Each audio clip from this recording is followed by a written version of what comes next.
Be sure to listen tomorrow night for Ted Mack and the original Amateur Hour, broadcast over most of these ABC stations.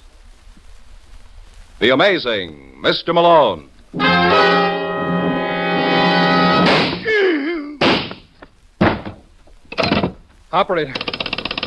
Operator, get me the office of John J. Malone.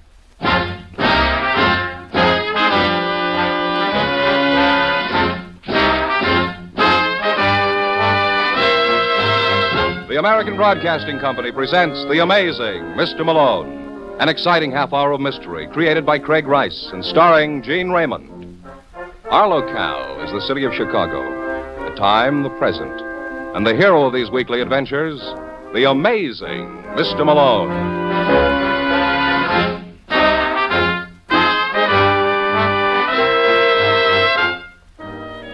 Malone is the name. John J. Malone, attorney and counselor at law. And before we get underway tonight, I'd like to thank all our old clients and welcome the new ones who came by. We'll be here every week at this time, so if you're in the neighborhood, drop in. You're always sure to meet some interesting people. Take Paul Conrad, for example.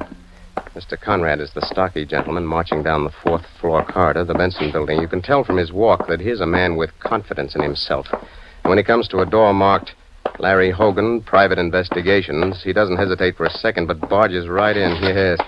Mr. Conrad is a boy who knows his way around. Hello, Hogan. Huh? I said hello. Oh. You know, it's a funny thing, Mr. Conrad, but I was just thinking about you. All right. Let me in on the joke. Huh? You said it was a funny thing, and I could stand a laugh these days. Oh, you know what I mean. Hey, why don't you sit down? What's the matter, Hogan? Don't you think I can take it standing up? What have you got for me? Well, it's like I told you on the phone, Mr. Conrad. You know, you can't rush these things. Now, you take a a lady, like your wife. Now we're getting down to cases. Who's the boy Doris has been seeing? Well, we haven't been able to run him down yet, but I expect I'll have something for you by next week. That's what you told me 1 month and $400 ago. Just what kind of a chump do you take me for, anyway? No, I resent that, Mr. Conrad. Oh, don't get me wrong, Hogan. I don't blame you. I certainly acted like one. What's the man's name? Let me go. Come on, Hogan. I'm losing my patience. Well? You think you're smart? Not where my wife is concerned. Otherwise, I'd never let a gunner like you bleed me. Now, who's the boy Doris has been seeing? Didn't you hear me, Hogan? Sherman. Jackie Sherman. Jackie Sherman, huh? Where'll I find him? At the Brighton Apartments. That's very kind of you, Mr. Hogan. Now, if you'll be good enough to make out a check for all the dough you've clipped me for, why, I won't trouble you again.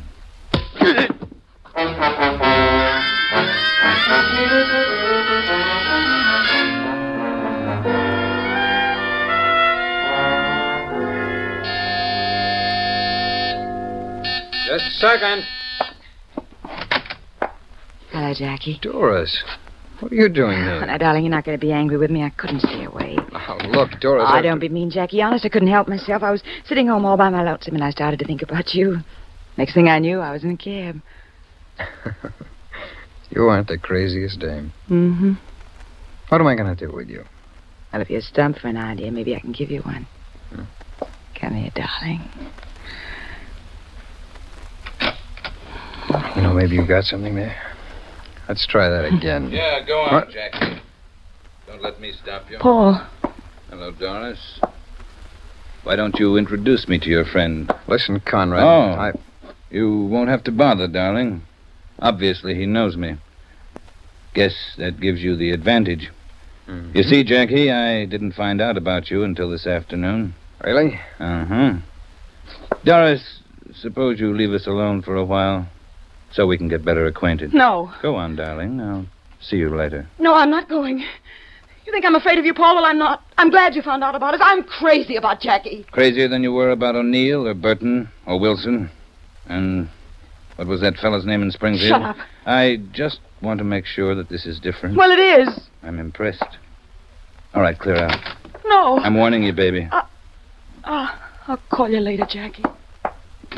Did you hear that, Jackie? She's going to call you later. Look, Conrad, don't try and push me around. It's never been done successfully. There's a first time for everything, isn't there? Why don't you stop playing the outraged husband? You know your wife. Careful, friend. You're speaking of the woman I love. And she loves you, too. You mustn't forget that. Why you... Yeah. She's crazy about you, Jackie. I don't know what you got, but it's a cinch you aren't going to have it long.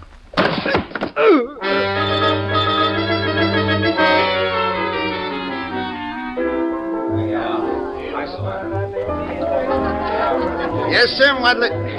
Hey, what happened to you, Mr. Shaman? None of your business. Yeah, but look at your face. Did you have an accident or I something? said none of your business. You know a boy named Daniel Seymour? Yeah? Is he here now? Well, look, Mr. Shaman, like you say, it's none of my business. Like I said. Now, where is he? In the corner booth. Send a bottle over to the table.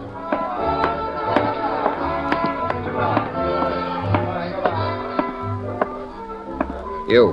Huh? You Daniel Seymour? Uh-huh. You mind if I join you? So happens I do. Oh, you don't understand, No, Seymour. you don't understand, mister. I'm in no mood for company. Know what I mean? My name is Jackie Sherwin. That doesn't change my mood. I'm a friend of Sonny Wilson. So?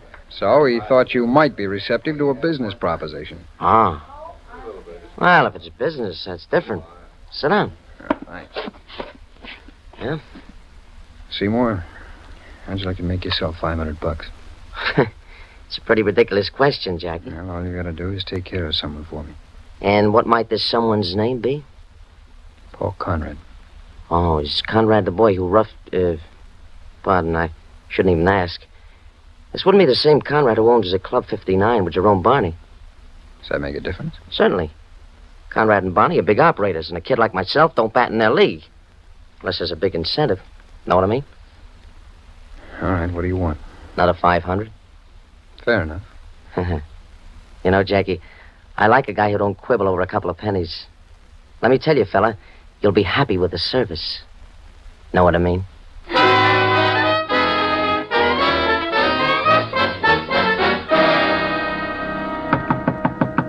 Come in. Hello, Conrad. What brings you here, Barney? I just thought I'd drop by to see how you and Doris were getting along. Just peachy. You couldn't expect me to know. You haven't been down at the club in quite a while. And I've had other problems on my mind. You got room for another? We're short. What do you mean, we're short? I just finished going over the books with Harold Plant. He tells me there's close to $50,000 that he can't account for. Is what? Well, I didn't mean to upset you, Conrad. Still, I can't blame you. 50 grand ain't peanuts. What happened to it, Barney? I was hoping you could tell me. Well, let me get this straight. You think... just a second. Don't go away, Barney. I'll be right back. Take all the time you need, Conrad. I'll be here. Yeah, what the... devil?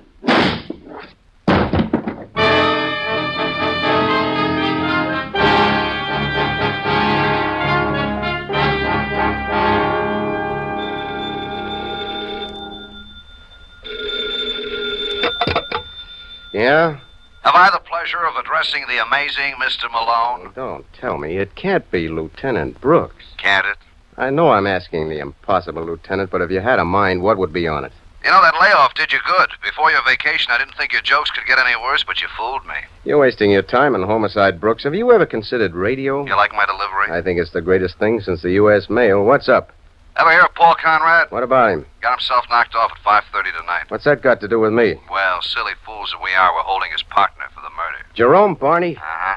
You're crazy. Oh, I bet you tell that to all the cops. Barney couldn't have killed him. You didn't even know Conrad was dead. You already got it figured out Barney isn't the killer. That's right. That's my boy who said that. Unfortunately. All right, Malone, we haven't been amazed in months. Come on down here and get to work.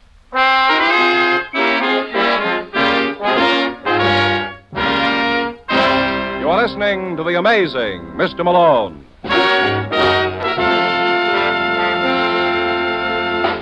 Today, more than ever before, Americans must be made to realize that freedom and the rights of the common man are a precious heritage. History has proved that people start to lose their freedom the moment they think it is forever secure. That is why we must all work at keeping our American heritage of freedom. For freedom is everybody's job.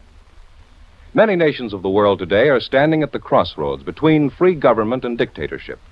But there are those who still aspire to political, economic, and religious freedom, and they look to America as an example. Well, it goes without saying that what Americans do during the troubled months ahead can greatly influence the decision that the war-exhausted peoples will make. To win against the totalitarian idea, Americans must become more aware of their citizenship. As a good citizen, remember your American heritage and work to defend your individual liberties. Do this by taking a more actual part in the affairs of your community and in fulfilling at all times the duties of American citizenship. And now, back to the amazing Mr. Malone.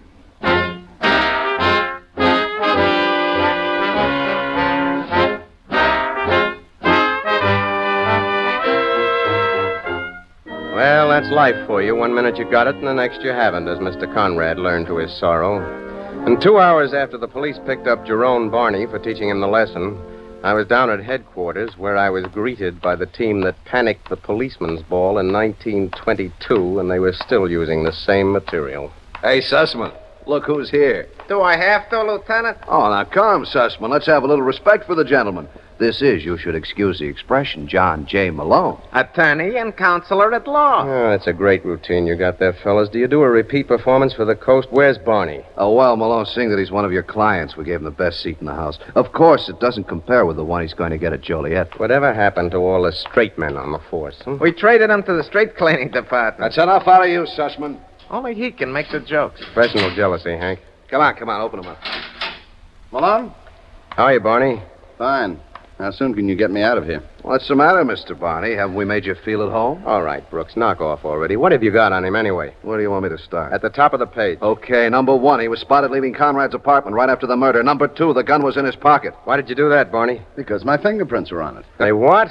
Well, I lost my head, and I picked it up when I saw Conrad was dead. Oh, that's a jolly one. Come on, Sidney. Fool us both and try to use your head. Where's his motive for killing Conrad? Where's his motive? Yeah. Conrad was tapping the till down at the club. The books were short to the tune of almost $50,000. Is that right, Barney? Well, sure, but if I killed Conrad, how was I going to get my money back? Because you boys had a partnership insurance policy on the lives of each other.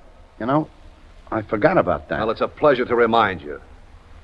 Well, what do you say, Mr. Malone? I wish I could think of a smart exit line. Oh, you leaving already, Counselor? Yeah. Why, you haven't been at all amazing. Well, that makes us even because you haven't been at all amusing. I'll see you girls.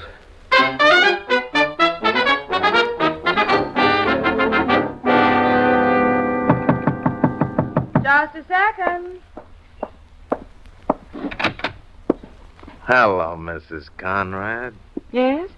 I wonder if you could spare me a few minutes of your valuable time. I'm afraid I'm busy. Oh, you can't be that busy. My name's Hogan. Hogan? Larry Hogan. I'm a detective. Oh. Well, won't you come in? Thanks. Hey, it's quite an establishment you got here, Mrs. Conrad. Can I offer you anything? I wouldn't be surprised. Of course, I told Lieutenant Brooks. Oh, I guess there's been a slight misunderstanding. I'm not with the police. But you just said... Yeah, I know. I meant I was a private detective. Hey, is that bar just for show? Or is Get it out. Oh, no. Let's not be hasty, Mrs. Conrad. I know you're upset about your husband, but then he was plenty upset about you. What's that supposed to mean, Hogan? Just what it sounded like. I was doing a little research for him. Get me? No. Well, a couple of months ago, he dropped by my office and asked me to do some checking on you. Well? Well, if I say so myself, I'm pretty good. Didn't take me long to find out about you and Jackie Sherman. The next time you do something like that, honey, you want to use a little discretion. I think I've heard enough. Good. Now, let's say, suppose I drop around, let's say, every Wednesday morning. What for? Well, to pick up my check. Though, actually, I prefer cash. You're wasting your time, Hogan. I don't intend to be blackmailed. Oh, now, baby, who said it was blackmail? You're just buying my services. I don't need them. You're making a serious mistake, Mrs. Conrad. Are you threatening me? Why, I wouldn't dream of it. Still, I got something to sell, and if you don't want to buy, I'll bet I can find myself another customer.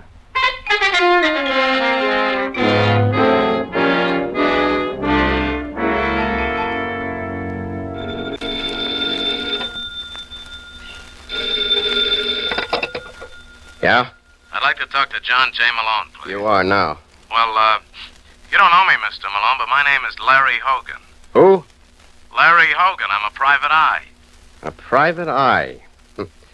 You've been seeing too many Bogart pictures. I bet you even own a trench coat. Look, Mr. Malone, I called to do you a favor. Why? What do you mean, why? You're representing Jerome Barney in the Conrad killing, ain't you? Well, Well, what would it be worth to your client if I can clear him? what do you want? I'm no pig, you understand? How does $500 suit you? It suits me fine. Well, the party for you to see is Mrs. Conrad. Her hubby hired me to keep tabs on her. Who was you holding hands with? A boy named Jackie Sherman. Jackie Sherman. Yeah, he lives at the Brighton. Well, thanks a lot, Hogan. I'm forever in your debt. Hey, wait a minute, Malone. What about my dough? Hey, what dough? You promised me 5 bills. No, I didn't. I said 500 would suit me fine, and it would. I haven't made a penny since I came back from my vacation, so if you'll excuse me, Hogan, I got to get down to cases.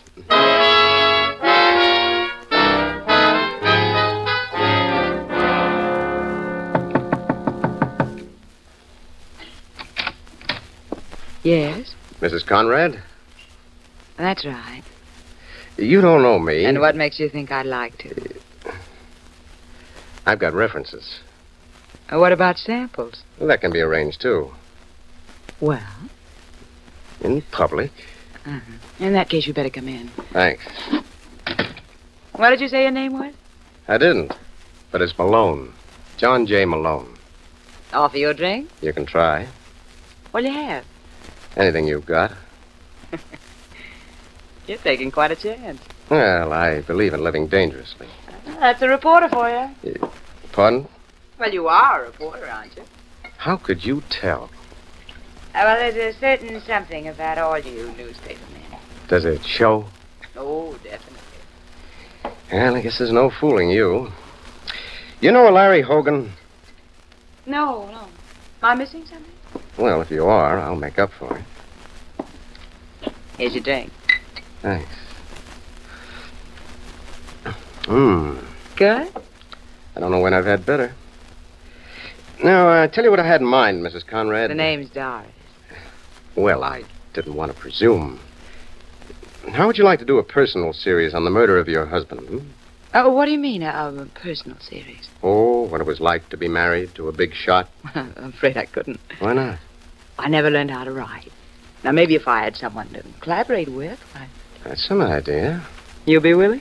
No, but maybe Jackie Sherman would. What did you say? Well, let's face it, lover, you and Jackie are a natural. He probably knows more about this case than anyone else. How long have you two known each other? Get out. Out? I haven't even finished my drink. You're going to get out of here. Now, Doris, you wouldn't throw a glass at me. Hey, yeah, I guess you would. Get out. Now, don't be angry just because you missed. It's hard to hit a moving target. It's lucky your husband didn't present that problem. Don't say it. It's been grand, lover. Let's do it again real soon.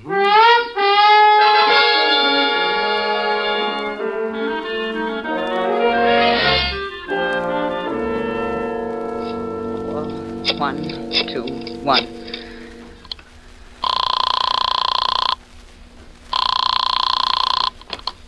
Hello? Is that you, Jackie? Yeah. Darling, you got to come over here. You out of your mind, Doris? You don't understand. A newspaper man named John J. Malone was just over here. Who? John J. Malone. He's no newspaper man. He's a lawyer. But he just told me... He's representing Barney. Well, that's even worse. What did you tell him? I didn't tell him anything. He knew about us.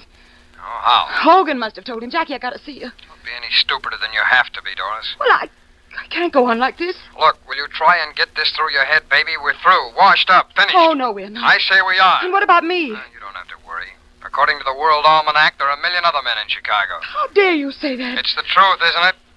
All right, Mr. Sherman. I can see you're looking for trouble. Maybe I know just the girl to accommodate you.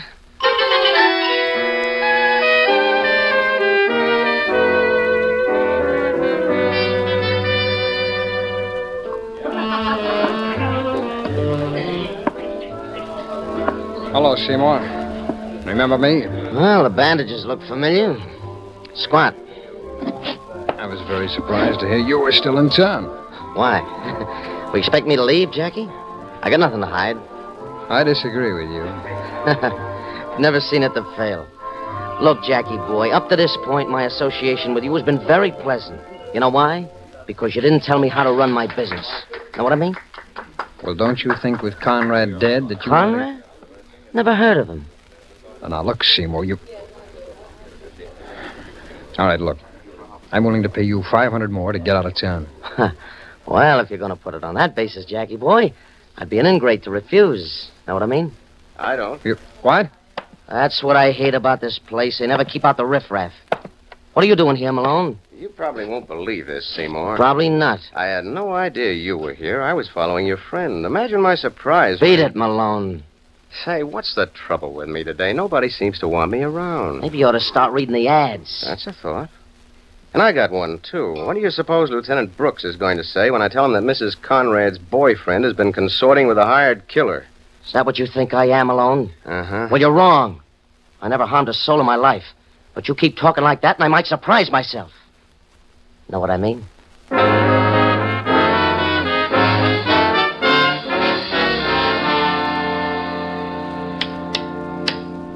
Well, what are you stalling for, Sussman? King me. King you? Wait a minute, Lieutenant. How'd that checker get there? It was in that box all along. Funny, I didn't see it. Are you implying that I would cheat? No, he wouldn't do that, Sussman. He's just dishonest. Well, if it isn't the amazing Mr. Malone. What do you hear from Perry Mason? Why don't you give up, Brooks? I don't think you boys will ever replace the Keystone cops. What did you find out? Find out about what?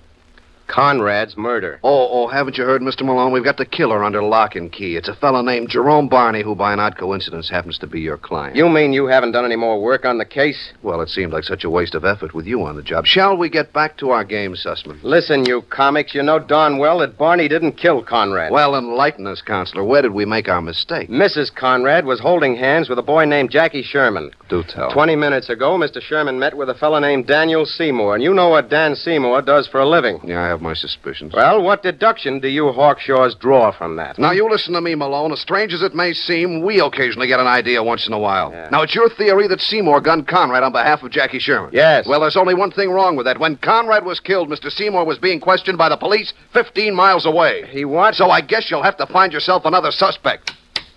It's your move, Mr. Malone.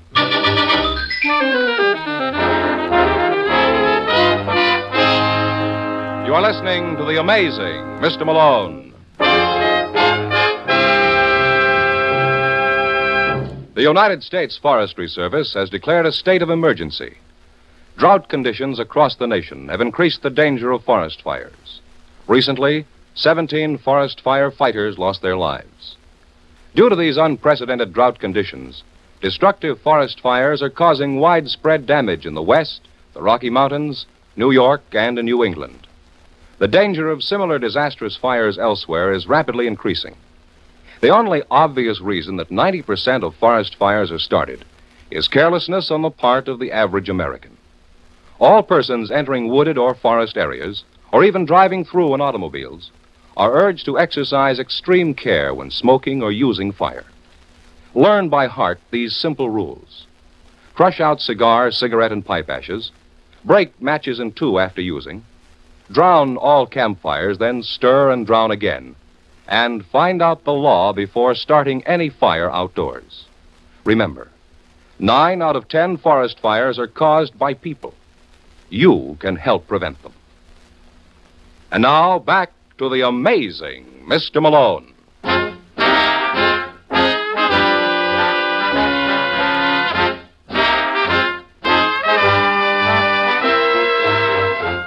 I wonder if Professor Einstein had as much trouble with his theory as I had with mine. Here I had it worked out so beautifully that Dan Seymour had killed Conrad at the behest of Jackie Sherman, and according to Lieutenant Brooks, there was only one slight flaw. It never happened that way. Say, Malone. Huh? Your mouth's still open. Now, listen, Lieutenant, are you sure that Seymour couldn't have killed Conrad? Positive. How do you know? Because at the time of the murder, we were having a little tete-a-tete. I got a phone call yesterday afternoon that Mr. Seymour had secured himself an assignment and a little interview might be in order. Who was your tipster? My friend didn't care to leave his name. But the point is that at the very moment Conrad got himself gunned, I was looking into Seymour's beautiful brown eyes. Well, how about Mrs. Conrad? Yeah, hey, how about her? I mean, why couldn't she have killed her husband? No reason, except she didn't. At 5:30, she was having cocktails in Evanston. Any further nominations? Hogan. Who? Did you ever hear of a private detective named Larry Hogan? Yeah, several times. Well, he was the one who gave me Mrs. Conrad and Jackie Sherman. Well, that was sweet of him. Maybe Hogan killed Conrad. Oh, Malone, don't you think you're reaching a little? Well, why not? Where's his motive? He did some work for Conrad. By you, that's a motive? Suppose Conrad refused to pay him. Suppose they had a... Wait a minute, Lieutenant. I think I see it all now. You do? Yeah. Put your head on. We got work to do.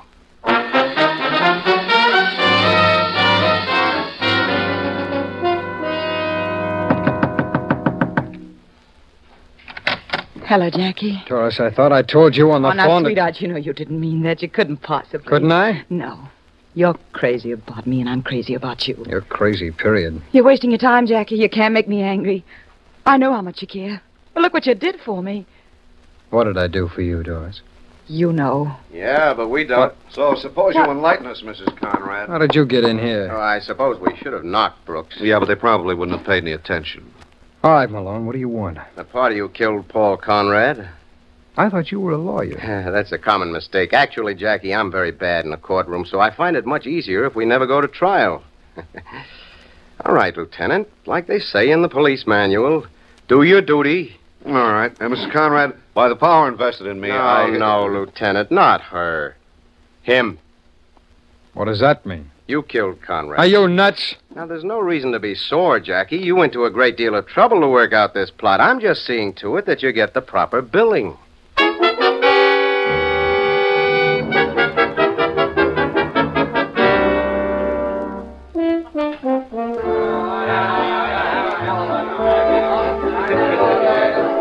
Say, Malone, Huh? if it's not asking too much, would you mind drawing me a diagram? Oh, I thought the doctor told you to lay off those stupid pills. Well, Malone, we can't all be as smart as you. After all, if I knew all the answers, I'd be doing guest shots on gangbusters. Well, it had to be Jackie Sherman. Had to be. Huh? Why? Couldn't be anyone else. Where was his motive? Don't tell me he was in love with Doris. Of course not, but you saw the shellacking Conrad gave him. Well, Jackie wasn't the kind to take it laying down. No, that still doesn't prove Well, anything. where do you think your tip came from to pick up Seymour? Jackie? Whom else? Well, that makes a lot of sense. Sure does. Jackie knew his name was bound to pop up in this case. He was the most obvious suspect. So he hires a killer and then tips us off about it? Exactly. Oh, that's Miss Sugar. It's not crazy at all. Jackie had a great knowledge of psychology. He banked on us figuring the way we did. It didn't seem possible that having hired a gunman, he'd do the job himself, which is just what he did. Why do you think I had no trouble following him to Seymour? He led me there, deliberately. Then I can't get over it. Did you realize how unusual this case was? You mean I didn't wind up with a beautiful blonde? No, I've seen that happen before. Oh, what then? Well, I've been running around with you, man and boy, almost 3 years, and this is the first time I can remember where you didn't get your head parted in the middle with a lethal weapon. Say, that's right. Yeah, let's just hope it doesn't establish a dangerous precedent. Good night, Malone.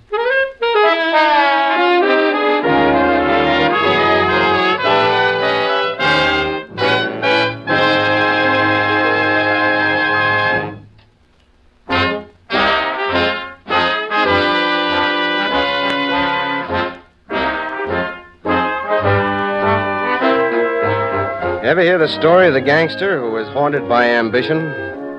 He was going to be public enemy number one if it killed him. You gotta give the boy credit, he made it. I'll tell you all about it next week, so why not pick me up in my office at the same time? I'll be waiting for you. Good night.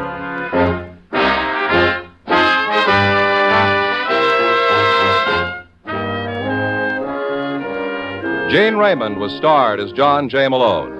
Our program was written by Gene Wang and directed by William P. Rousseau. Music by Basil Adlam. The Amazing Mr. Malone is produced by Bernard L. Schubert. The events and characters depicted in this story were entirely fictional. Any resemblance to actual places or people living or dead is entirely coincidental. This is George Fenneman inviting you to be with us next week. The Amazing Mr. Malone has come to you from Hollywood. Now, a listening reminder. Listen now for the premiere of The Adventures of Sherlock Holmes. This is ABC, the American Broadcasting Company.